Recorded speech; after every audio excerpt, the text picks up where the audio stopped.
大家好，欢迎回到这个频道，我是小安，我是 Casper。哇，我们在欧洲其实也生活了快2年了哎，这2年当中，我们也去了数十个国家。那这个频道也上传了将近快100支的旅游影片了。今天我们想要跟大家分享的是我们整理的在欧洲旅游的防盗防窃攻略。相对于亚洲啊，欧洲的小偷跟小抢是比较多的。那加上欧洲地广人稀嘛，也并不是什么地方都有这个监视摄影器。所以就算你事后报案啊，绝大多数你也都是要不回来的。那希望你看完这支影片呢，可以大大的降低出外旅游失窃的几率。这支影片总共分为6大类。第一个，出发前的准备，防盗装备、交通防盗、住宿防盗、观光景点的提醒，万一如果发生状况的话，要怎么处理？那也欢迎自己拉进度条到想要的地方观看。第一点，出发前的准备，在出门前呢，我们会想一下，像是钱包或手机这些重要东西如果不见，那要怎么办？我们拿信用卡来说好了，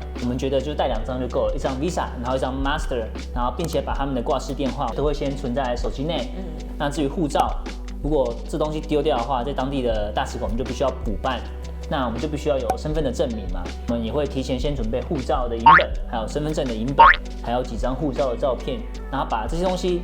装起来放在不同的包包内，避免跟护照一起弄丢。那在出国之前呢，我们也会到外交部的网站登记。这样要是出事的话，台湾的大使馆就知道要怎么找我们，并且当地大使馆电话我们会存好，随时都能够联络他们。第二点呢，防盗装备。根据我们以往的经历啊，我们会建议呢，就是在出发前你可以购买随身腰包、手机挂绳以及这个防盗背包。那随身腰包内呢，也就是放你个人贵重物品，像是护照啊、现金、信用卡以及皮夹。那真的没事你就不要拿出来。那现金呢，我们也建议最好就是分散放在身体的各个地方。那要付现的时候呢，也真的不要把大把的钞票拿出来，因为我们之前真的很常看到有人在付现的时候，整叠钞票拿出来，然后现场在那边数钱，我就觉得超级危险的。当你出入人多的地方啊，我们2个的习惯就是会把注意力放在我们的随身腰包，并且用双手去护着它。手机挂绳呢，也是一个防偷防抢的推荐小物，因为大多数的人的手机都是习惯放在口袋嘛，或者插在后口袋。当你比如说你是要搭乘这个地铁的时候，你可能是一手抓着捷运的吊环，那另外一手你就是拿着包包。那这个时候啊，如果你的手机是放在口袋的话，就非常容易会被偷。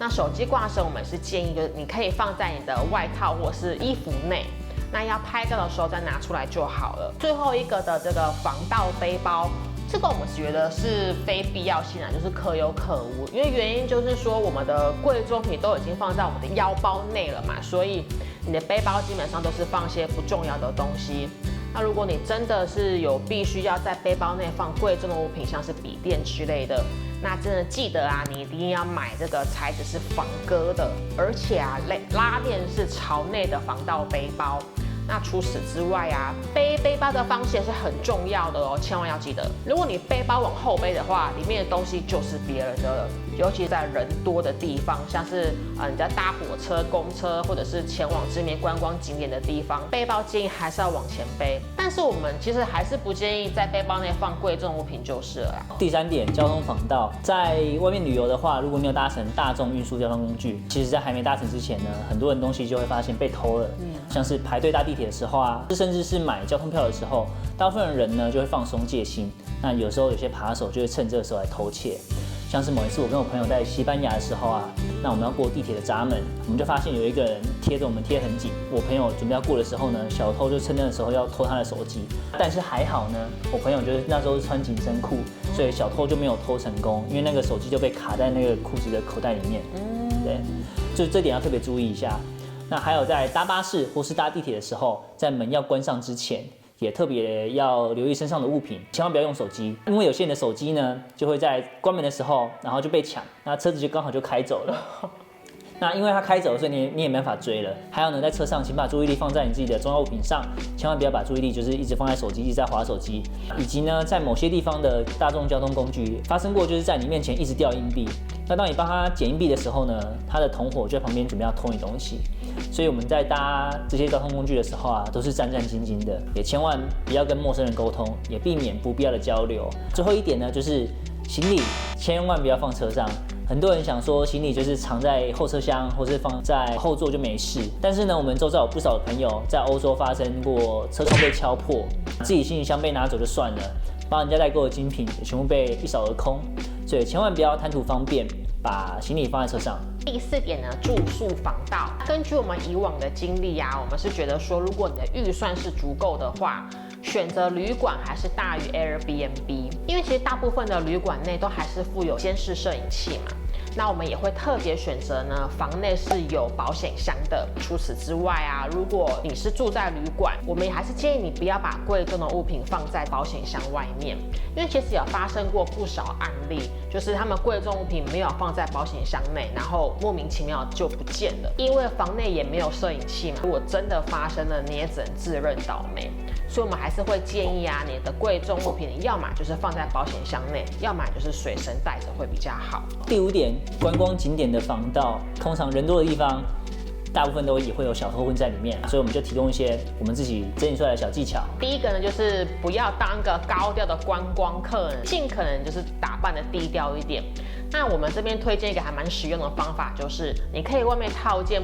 不显眼的外套，那只要拍照的时候把外套脱掉，然后再换上你漂亮的衣服就可以了。其实啊，我们在欧洲旅游时看过蛮多旅客都会这么做的。像我们有一次去那个米兰大教堂登顶的时候啊，我们就看到很多女生，她们要拍照的时候啊，就会把她们外面的罩衫或是宽松的 T 恤脱掉，然后里面就是剩下一件漂亮的洋装。我觉得这招还不错，蛮好的。还有一点就是不要边走边用手机查地图，尽可能找一个墙或是安全的地方，然后再来查地图。因为如果你的注意力都在手机上，那扒手就有可能趁这时候然后来拍你身上其他东西，以及你手机拿在手上，如果你没有挂绳的话，就是你被抢就被抢走了，那会增加被抢的风险，还蛮危险的。那以及财不露白，能够不要拿现金就千万不要拿出来。我们发现，在欧洲行动支付真是超级方便。像我们在欧洲荷兰这边住2年，几乎没用过现金。对，所有地方 Apple Pay 都可以支付，连你的皮夹都不用拿出来，你只要智慧型手机或是手表逼一下就可以付款了。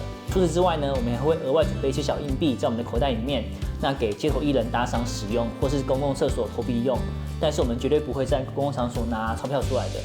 除了这些扒手以外呢，在欧洲其实还有蛮多骗钱的方式，像是在法国，我们有发现有幸运手绳党，就是他们会半强迫的方式把手绳套在游客手上，再跟你要钱。那以及我们在米兰上面看到的，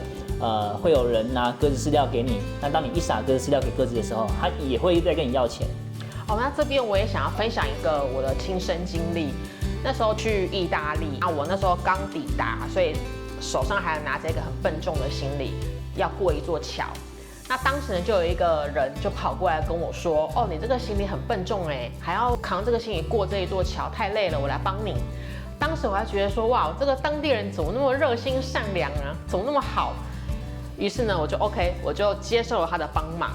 那等他帮我把这个行李过了这一座桥之后呢，他就直接伸手跟我要钱了。那被诈骗的金额啊，从5欧到50欧都有听说过。那其实以上的这些案例呀，手法也不难避免啦。基本上就是不要跟陌生人接触，你就是假想所有跟你接触的人，他们都是另有目的的，随时保持警戒心就对了。最后一点呢，就是紧急情况的应对。倘若说你真的不巧发生了什么意外，也真的不要慌张。不管发生什么事情呢，就是要去当地警察局报案，并留有报案证明。像是护照遗失啊，要在当地补办护照就会需要用得到，以及之后你回国申请保险也会用得到。那如果你已经看到这边了，也希望你旅途平安，以上的意外通通都不会发生。那如果你觉得这支影片对你有帮助的话呢，请帮我们按一个赞并分享这支影片。还没订阅的朋友们呢，也欢迎你订阅这个频道。我们下期影片见喽，拜拜，拜拜。